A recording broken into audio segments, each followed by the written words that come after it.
Hi, I'm Sarah from The Upcoming. A real pleasure to have you here with us at London Film Festival. Maybe you can begin with a brief introduction to the weekend. What can people expect when they come to watch the film? So it's a Nigerian take on an interesting family meet the in-law trope. It is a genre blending film that mixes family drama, horror, and thriller. It's ambitious and it's scary. How about you? I think that it's very different from what you would normally get in Nigerian context in the film industry. Like the director said once, we're very used to romance, comedy, just because of the situation of the country. People are more drawn, yes, people are more drawn to comedy. But here we have horror, albeit subtle horror, but it's horror anyways.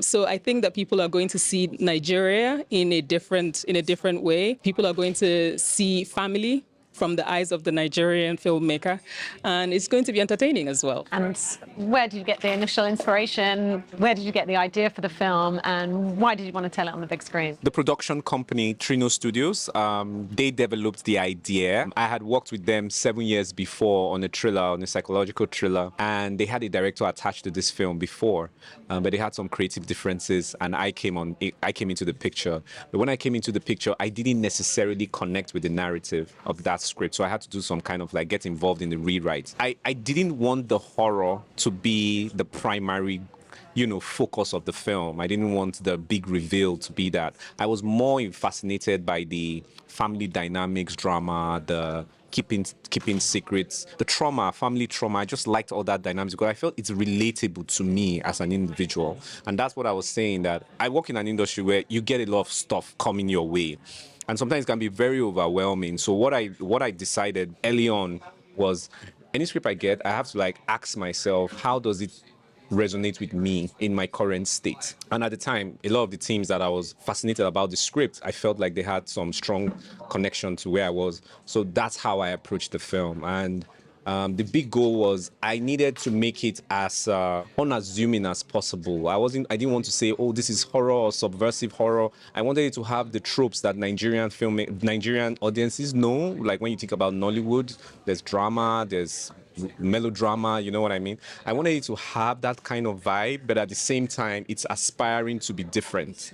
It's aspiring to be ambitious, because my goal as a filmmaker has been to make films that will travel, and not to be pigeonholed as, oh, he makes Nollywood films. And it's not like I have any condescending thing about Nollywood, but I was drawn to cinema, world cinema, by Kurosawa, by Von Trier, you know what I mean? And I'm like, I can contribute to that table. I can make a film, and it's not going to be categorized as a Japanese film it's just a film. I'm just excited that, we were able to execute it in a way that it's getting the international attention and it's being identified as a film, as against it's a Nollywood film or it's something it isn't.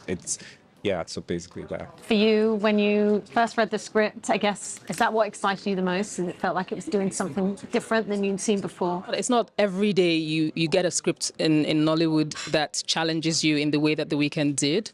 It's not every time that you get a story that's like this different.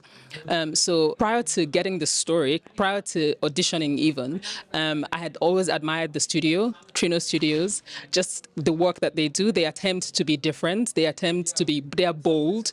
And I had seen Sylvia, a psychological thriller that Mr. Daniel also directed for Trino Studios, and I loved it very much, and I really looked forward to working with them. So when I was invited to audition, I was just happy.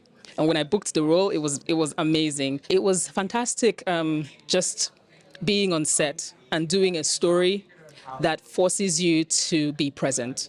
Doing a story that forces you to listen, to pay attention. I enjoyed working with especially the director. He got tired of hearing me ask him if I was doing the right thing on set because I really just wanted, this is my one chance to do a good job in Nollywood, right? You're being honest now. I'm being honest. Oh my goodness, I had this fantastic story and I really wanted to do a good job, because when else am I going to get a beautiful story like this or a beautiful script like this? So I really was panicking, and I would go to him all the time to ask, and he would say, just process what your character is going through. Think about what your character went through prior to this scene. Have it at the back of your mind. Don't overdo anything. The camera will find you. And so I was able to be settled in that character, and even after I filmed, I was worried still. But then seeing the audiences react to the story, to the film, to everyone, it was just amazing. I'm thankful that the story is traveling. I'm thankful to be at BFI. I never thought I was going to be here with this story, and here we are. It's fantastic.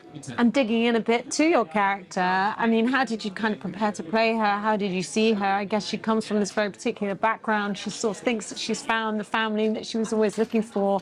And then, of course, it all kind of comes unraveling in front of her eyes. So how did you sort of prepare to play that character? And how did you particularly work with your co-star on that relationship between the two of you? Yeah, I worked with, Buchi Franklin is just a brilliant, brilliant actor who's just always giving. Then I thought about this character in the context of just her being a human being. I thought about myself and wanted to find ways that I could connect personally with this character. So this character wants family. What do I want? Do I have any wants in this world? Yes, I do. Do I like my family? Okay, yeah. So so I thought about all of these things, like how do I feel about my family? How do I want more in like just generally how the character feels about life, about the world, about the people around her, about her needs, was just also the way that I felt about certain things in life. And so that sort of connected me to her, just that we were similar in that way, that we wanted something, we wanted more, whatever it was. There are things that I want that people don't, I haven't told anyone about. It's a personal thing. I go to bed, I think about it, and I want it.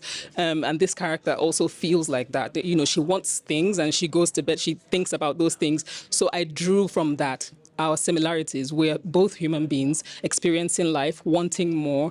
And so, yeah. And when it got to the point where I met the parents, I also just thought about being in a relationship in the world and just meeting my parents, my partner's parents. How does that feel? Am I going to be super comfortable in their space? How am I going to experience this world, this new place that I'm in? So all of that, you know, gave me material to be able to show up in that space, not entirely comfortable, just looking around, observing, wondering who these people are, trying to blend into the family, and then discovering these things just on a human level, I would say. We both connected on that level as human beings, wanting more in the world. And from your perspective, was it always clear to you who's going to be in your cast? And what was your approach to working with them? And I guess instilling that confidence for them to take on these roles? Yeah, so there were two things I was very particular about while making this film. One was primarily restraint. I wanted somebody who, from their face, you couldn't necessarily tell what they were thinking, right? And I knew I was going to be doing a lot of close-ups, basically, because she had to be an observer, and we had to see her observing. So I knew the eyes were very important. And while reading the script, I gravitated towards her because I kind of admired her from afar as well, you know, just I'd seen her in like one or two stuff, and I was like, I would like to work with this actor. So it was interesting when I presented that to the producer. They were like, oh yeah, that's who they were actually thinking as well. I said, oh, that's fantastic. So for her, I was very particular about restraint. And that's why she said she felt quite uncomfortable because she didn't know what if she was giving what I wanted. But I said, don't worry, the camera is capturing it. And it's a kind of psychological thing subconsciously, whereby we watching the film, we already have our impression about what is happening, about what she's thinking about, that the face would resonate for the fact that it is playing. So anybody watching the film is seeing what they believe she's thinking. I don't know if that big. So I didn't want her to give any clue. Oh, I am angry. And when you're angry, naturally, there's a particular way you look.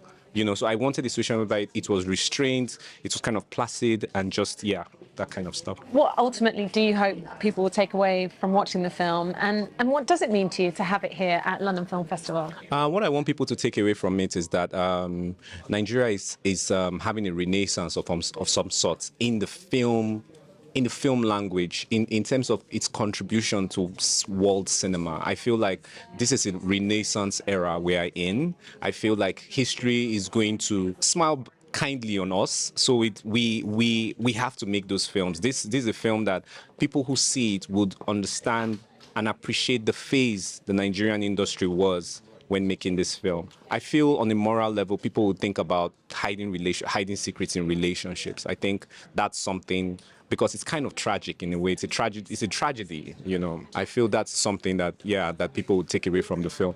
Being at BFI, like I said, I always wanted to travel with my films. So being at BFI and other film festivals have just been a dream come true, not being described as, oh, this is a film about Nollywood, but just being on the same table with every other film.